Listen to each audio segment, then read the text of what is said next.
Peoples party की क़यादत ने अदालत उज़्मा के सोमोटो के इख्तियारात पर सवाल उठा दिए हैं। पाकिस्तान पीपल्स पार्टी की क़यादत ने सुप्रीम कोर्ट की जानिब से जाली अकाउंट्स केस में नामजद चेयरमैन बिलावल भुट्टो जरदारी, नायब चेयरमैन आसिफ अली जरदारी और दीगर की नजरसानी दरख्वास्तें मुस्तरद होने पर तशवीश का इजहार करते हुए पार्लियामेंट में आज खुद नोटिस से मुताल्लिक अदालत उज़्मा का दायरा कार ज़ेरे बहस लाने का फैसला किया है। पीपल्स पार्टी की रहनुमा नफीसा शाह का कहना है कि पीपल्स पार्टी की क़यादत के साथ जो रवैया अपनाया गया है दुनिया में ऐसा कहीं नहीं होता। एहतसाब के नाम पर सियासी इंतकाम का ड्रामा बेनकाब हो चुका। जबकि फरहतुल्लाह बाबर कहते हैं कि पाकिस्तान पीपल्स पार्टी अदालत के फैसले का एहतराम करती है, चाहे वो उससे इत्तेफाक करती हो। पार्टी आर्टिकल 184(3) पर पार्लियामेंट में बहस के लिए काम करना शुरू करेगी ताकि आज खुद नोटिस के इख्तियारात का तयन करने के लिए कानून साजी की जा सके। इसी के ऊपर हम गुफ्तगू करेंगे अपने पैनल से और सबसे पहले हम रीमा उमर की तरफ जाएंगे। रीमा, आपसे जानना चाहेंगे कि जो पीपल्स पार्टी मुतालबा कर रही है इसको कैसे देख रही हैं आप, ये मुमकिन है? काफी साल से पीपल्स पार्टी ये करना चाह रही है। सेनेट की कमेटी ऑफ द होल ने क्रिमिनल जस्टिस रिफॉर्म पे बहुत डिटेल्ड रिकमेंडेशंस दी थी कई साल पहले, मेरे ख्याल 3-4 साल पहले, और उसमें भी एक यही रिकमेंडेशन थी कि जो 184(3) है उसके बाद अपील का हक दिया जाए और सो मोटो पावर्स को कुछ हद तक रेगुलेट किया जाए।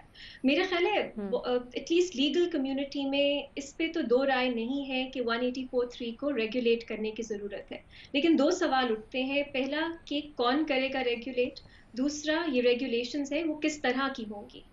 कौन करेगा इसमें मेरा तो ख्याल है सबसे पहले सुप्रीम कोर्ट को खुद अपनी पावर्स को रेगुलेट करने की ज़रूरत है। और ये हमने देखा है कि 1980 से लेके 2007 तक काफ़ी हद तक सुप्रीम कोर्ट खुद बहुत रिस्ट्रेंट के साथ यूज़ करती थी 184(3). उन्होंने खुद बार बार कहा कि हम सोशल एक्टिविस्ट नहीं बनेंगे, हम जो लोअर जुडिशरी है उनके इख्तियारात को यूसर्व नहीं करेंगे। फेयर ट्रायल के बारे में उन्होंने बहुत वाज़ेह बात की कि 184(3) में क्योंकि अपील नहीं होती तो बहुत कॉशियसली इस्तेमाल करना चाहिए। लेकिन अब हमने देखा है कि उसमें चेंजेस आई हैं पिछली दिहाई में। तो मेरा ख्याल है आइडियली तो सुप्रीम कोर्ट को खुद रेगुलेट करने की ज़रूरत है। भारत की जो सुप्रीम कोर्ट थी वो भी इसी सिचुएशन से गुजर रही थी। तो मेरा ख्याल है 1988 में उन्होंने खुद अडॉप्ट की सेट ऑफ गाइडलाइंस, मेरा ख्याल है 10-12 इश्यूज थे। उन्होंने कहा इसके अलावा हम अपनी ओरिजिनल जुरिस्डिक्शन का इस्तेमाल नहीं करेंगे और हर साल वो उन गाइडलाइंस को रिव्यू करते हैं, उनमें तब्दीली लाते हैं अगर लाने की ज़रूरत है।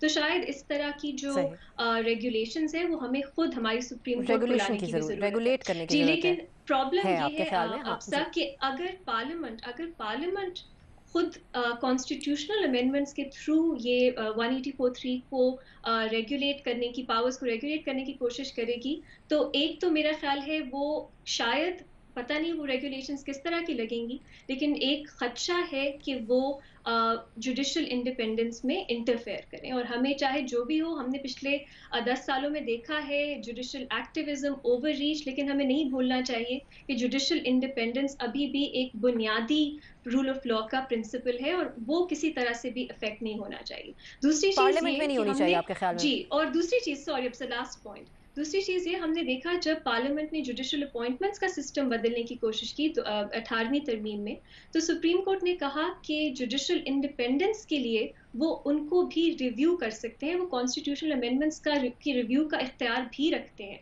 तो अगर पार्लियामेंट ने यूनिलैटरली ये करने की कोशिश की तो हम ये भी देख सकते हैं कि सुप्रीम कोर्ट उसको रिव्यू करे और उसको बेसिक फीचर्स के खिलाफ डिक्लेयर करके मतलब उनको खत्म कर दे वो अमेंडमेंट्स। तो हम इस कॉन्फ्लिक्ट को बचाने के लिए बेहतर है कि सुप्रीम कोर्ट खुद से ये जो सब क्रिटिकल कमेंट्री लिखी जा रही है इस 184(3) के इस्तेमाल पे, खुद उसकी बेसिस पे रेगुलेट करे अपनी पावर्स। और पार्लियामेंट से में बात करना ठीक है, लेकिन अमेंडमेंट्स तक बात ना आए, वो सुप्रीम कोर्ट ही करे। आपके ख्याल में शाह साहब, आप अक्सर ये कहते आए हैं कि सिर्फ सुप्रीम कोर्ट ही ज़्यादातर मसले हल करती है और साबिक चीफ जस्टिस साहब से मुतालिक भी उस दिन भी आपने कहा कि बहुत से ऐसे मसाइल थे जो वैसे हल ना हो पाते। तो अगर ये इख्तियार ख़त्म हो जाता है तो आपके ख्याल में फिर उस तरीके से काम कर सकेगी जिस पर आप अक्सर तारीफ़ करते आए हैं? नहीं, मैं तो बिल्कुल इसके हक में हूँ। इसका लीगल पॉइंट ऑफ व्यू क्या है, इसमें अपील होनी चाहिए या नहीं होनी चाहिए, ये ज़रूर सोचा जाना चाहिए, लेकिन मैं इसके हक में हूँ, ये होनी चाहिए। 35 मामलात ऐसे हैं जो किसी दिन आप प्रोग्राम रख लें कि जिनमें से जिस पे आज खुद नोटिस लिए जस्टिस साकिब निसार साहब ने, और उस पर 22 मामलात में वो रिलीफ मिला महकमों को और लोगों को। और अगर वो थ्रू प्रॉपर चैनल जाते तो मेरे ख्याल से कोई 10, 15, 20 साल लग जाना था इसी काम में ही उनको करते करते। तो ये एक अच्छा है। दूसरी लेकिन बात असल में ये है कि सवाल उठे तो सवाल उठा दिए, दायरा तंग हुआ तो दायरा कार पे बहस शुरू हो गई, कानून हरकत में आया तो कानून साजी होने लगी। यानी कर लें बहस, आप अदालत उज़्मा के शौक से कर लें बहस, यही एक बहस रहेगी। बाकी सारे मामलात हल कर चुके हैं। आवाम 22 करोड़ जो है वो इस वक्त दूध और शहद की नहरों पे बैठी है। आप कर लें ये बहस, बहस करनी है, बहस करने में क्या हर्ज है, और असम्बली में बहस हो भी क्या सकती है। लेकिन जस्टिस साकिब निसार साहब जा चुके हैं, जस्टिस खोसा साहब आ चुके हैं, जिन्होंने फरमाया कि वो ज़रूरत के अलावा, बहुत एमरजेंसी या ज़रूरत के अलावा आज खुद नोटिस नहीं लेंगे, और तो फिर क्यों ज़रूरत पेश आ गई। और हालांकि जरदारी साहब कल ही फरमा रहे थे कि जस्टिस साकिब निसार चले गए, अब हालात, उम्मीद है हालात में बेहतरी आएगी, फिर क्यों ज़रूरत पेश आ गई। अब ये तो होने से रहा कि ये बहस जो है, ये जो आज खुद नोटिस किए, ये खालिसतन अवामी फलाह बहबूद के लिए है, जमहूरियत के लिए है, सिविलियन बालादस्ती के लिए है, पार्लियामेंट की बालादस्ती के लिए है, वो तो हो नहीं सकती। ठीक, अब मेरा ख्याल है ये जो मनी लॉन्ड्रिंग केस पे आज खुद नोटिस हैं, सिंध के 3 बड़े करप्शन केसेस आज खुद नोटिस पे चल रहे हैं, बहुत सारों के सरों पर तलवारें लटक रही हैं आज खुद नोटिस की, या वो इसलिए वो दबाव डालना चाहते हैं, कोई पैगाम देना मकसूद है, तो कर लें बहस, आसपास तो होता भी ये बात क्यों कर रहे हैं। ठीक है, नया एक ऑप्शन आप ले रहे हैं न्यायी साहब, पार्लियामेंट में अगर बहस होती है इसके ऊपर, ठीक, न्यायी साहब अगर पार्लियामेंट में बहस होती है तो आपके ख्याल में कितनी साजगार साबित हो सकती है। 2015 की तजावीज है वैसे पीपल्स पार्टी की, अभी नहीं, इमीडिएटली नहीं आए।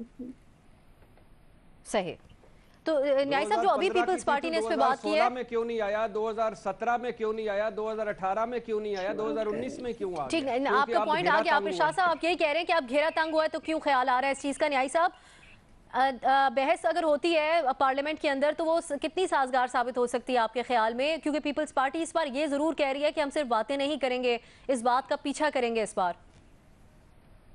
देखिए इफ्सा, ये पाकिस्तान में हमें कम से कम जो है ख़राब चीज़ों का जितना बड़ा तजर्बा है, शायद ही किसी मुमलकत को, किसी रियासत को इस तरह वसी और इस तरह तजर्बा हो।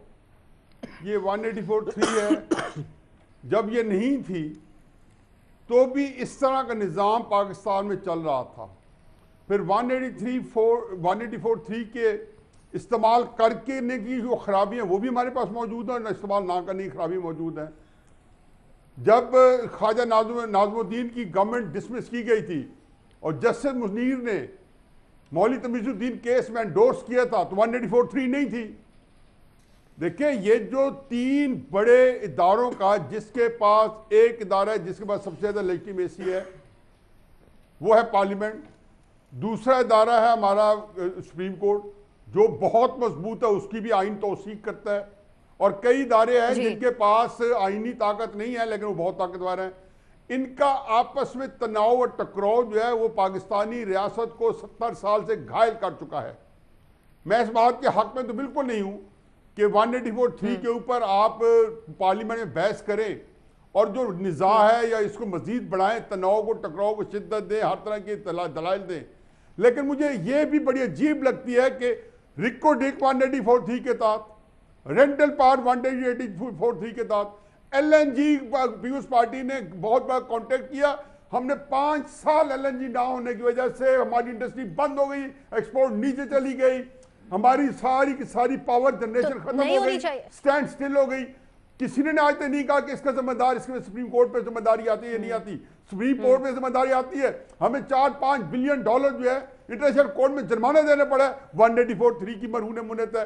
देखें ये 184(3 जो है ये इसका बेईमाना इस्तेमाल ये नहीं है कि जस्टिस खोसा साहब ने कहा मैं नहीं करूंगा, लेकिन जब हमने देख लिया है कि इससे हमारे अंदर खराबियां ज्यादा हुई हैं, परेशानियां ज्यादा हुई हैं, हमने हमारे अदालत का अपना जो जो जो जिसको कहना चाहिए उसकी जो आज़ादी तो नहीं कहना चाहिए, जो न्यूट्रल है, जो उसका उनकी गैर जानबदारी है, वो मुतासर कई दफा हो चुकी है 184(3) के ऐसा ऑप्शन क्या ले रहे हैं आप? और वो हमने खुद सुना चीफ जस्टिस साहब, साबिक चीफ जस्टिस है कि मैं जो कुछ हूं वही कानून है। ये छप चुका है, हमारे टीवी पे आ चुका है कि मैं जो कुछ हूं वो वही कुछ है, वो कानून है। सुप्रीम कोर्ट जो कुछ है कानून है, बिल्कुल ठीक कहते हैं, हम भी मानते हैं कानून है। इसका मतलब ये है कि बाकी चीजें गैर मुतअस्सिर। ठीक है साहब, जैसा आप कह रहे हैं कि बहस नहीं होनी चाहिए, लेकिन वैसे आप ऑप्शन क्या ले रहे हैं? कुछ इतनी क्लैरिटी नहीं मिली। शहजाद साहब की तरफ जाएंगे। पार्लियामेंट ने जब एक दफा डिस्कस करने की कोशिश की और कई दफा इसका अमली तजुर्बा देख भी चुके हैं, तो सुप्रीम कोर्ट ने कहा कि आप करेंगे हम स्ट्राइक डाउन कर देंगे। ठीक, अब ये कि तो वही जो रीमा बता रही है, ठीक है, करें इस तरीके से कि कोई आईनी तरमीम आती है और 183 की हदूद का तयन होता है, खुशाइंद बात है, लेकिन इसके ऊपर गाली गलोच नहीं होनी चाहिए कि हमारे अंदर बहुत पहले से इदारों के अंदर तनाव और टकराव और गलतफहमियां जो है, तनाव नहीं होना चाहिए फ्यूड जो है वो बहुत ज्यादा है पहले की वजह से। ठीक, शहजाद साहब, ये तो फिर चीफ जस्टिस साहिबान की पर्सनालिटीज़ के ऊपर भी डिपेंड करता है कि कौन है और वो किस किस्म का ख्यालात रखते हैं। जस्टिस खोसा साहब जो हैं वो बड़े वाज़ेह इन चीज़ के ऊपर कह चुके हैं अपने जजमेंट्स वगैरह के अंदर भी, तो आप क्या ऑप्शन लेंगे? जी बिल्कुल, आप ठीक कह रही हैं, इनकंसिस्टेंसी तो है और चीफ जस्टिस की स्वादीद होती है वो किन इशूज़ पे लें किन पे नहीं लें। हमने देखा इफ्तिखार चौधरी साहब का दौर था और जस्टिस साकिब निसार साहब का दौर था, उसमें बहुत सारे इशूज़ पे सूमोटो लिए गए। इस दौरान जो जजेस आए इनके दोनों के बीच में जो चीफ जस्टिस थे उन्होंने नहीं लिए सूमोटो इतने ज़्यादा। जस्टिस आसिफ सईद खोसा साहब भी यही कह चुके हैं कि बड़ा स्पेयरिंगली इसको यूज़ करेंगे जहाँ पे ज़रूरत होगी। तो मेरे ख्याल से फौरी तौर पे एक तो ये ज़रूर कंसिस्टेंसी होनी चाहिए कि जो पब्लिक इंपॉर्टेंस के इशूज़ हैं, जो कि आइन कहता भी है 184(3) जो कहता भी है, वहाँ वो अपनी जुरिस्डिक्शन को इस्तेमाल करें। लेकिन फौरी तौर पे जो सियासी इशूज़ हैं उससे तो बिल्कुल दूर रहना चाहिए कोर्ट को, ख़ासतौर पर 184(3) इस्तेमाल करने पर। जहां तक आपका सवाल है ये पीपल्स पार्टी का, देखें मसला ये कि इस आर्टिकल के इस्तेमाल में तो इनकंसिस्टेंसी है, लेकिन सियासी जमातों के मौकिफ में भी बड़ी इनकंसिस्टेंसी है। 18वीं तरमीम के वक्त पहली मरतबा गालिबन ये ज़ेर बहस आया था कि इसमें कोई तरमीम की जाए। फिर जैसे अभी रीमा ने कहा 2015 में पीपल्स पार्टी ने ये आवाज़ उठाई, लेकिन 2016 में जब ये पनामा केस चल रहा था नवाज शरीफ साहब पर, वो भी 184(3) का था, कभी कोई ऑब्जेक्शन नहीं किया पाकिस्तान पीपल्स पार्टी ने। जब फैसला आया उस फैसले का खैर मकदम भी किया, कहा नवाज शरीफ साहब को फौरन अमल भी करना चाहिए। उस वक्त उनको कोई एतराज नहीं था कि इसी 184(3) के अंडर GIT बनाई गई थी। अब वो GIT पे भी एतराज करते हैं, ना उनको ये एतराज था कि GIT में ISI MI के लोग क्यों शामिल किए गए थे, अब उनको ये भी एतराज है। तो यहां पे भी मैं बात कुछ हद तक इत्तेफाक करूंगा भट्टी साहब की इस बात से कि बड़ा स्पेयरिंगली और वक्त को देखते हुए पीपल्स पार्टी और दूसरी पॉलिटिकल पार्टीज इस्तेमाल करती हैं कि कब होना चाहिए या नहीं होना चाहिए। इसी तरह नून लीग, आपको पता है जब पनामा का केस था तो उन्होंने कोशिश की कि इसमें 184(3) में अमेंडमेंट की बात की उन्होंने, लेकिन जब इफ्तिखार चौधरी साहब इस्तेमाल कर रहे थे पीपल्स पार्टी के खिलाफ तो नून लीग खामोश थी। तो मैं नहीं समझता ये पीपल्स पार्टी की एक प्रिंसिपल पोजीशन है। हाँ, उन्होंने 2015 में ली होगी ये पोजीशन, आज भी ले रहे हैं, लेकिन वक्त को देखते हुए जरूरत पड़ रही है तो आप समझते हैं पोजीशन ले रहे हैं, प्रिंसिपल स्टांस नहीं होगा, नई ऑप्शन आप ले रहे हैं, मैं ना के ऑप्शन के साथ जाऊंगा। ये और वैसे उसी किस्म का बात ठीक है, सारी सियासी जमातों को बैठ के कानून साजी भी करनी चाहिए, कोर्ट्स को भी देखना चाहिए कि इसका इस्तेमाल कैसे होगा, लेकिन सियासी जमातें इस पर जो है प्रिंसिपल पोजीशन नहीं ले रही हैं, प्रिंसिपल पोजीशन नहीं लेती, जब जरूरत पड़ती है उस वक्त उसके ऊपर आवाज उठाते हैं।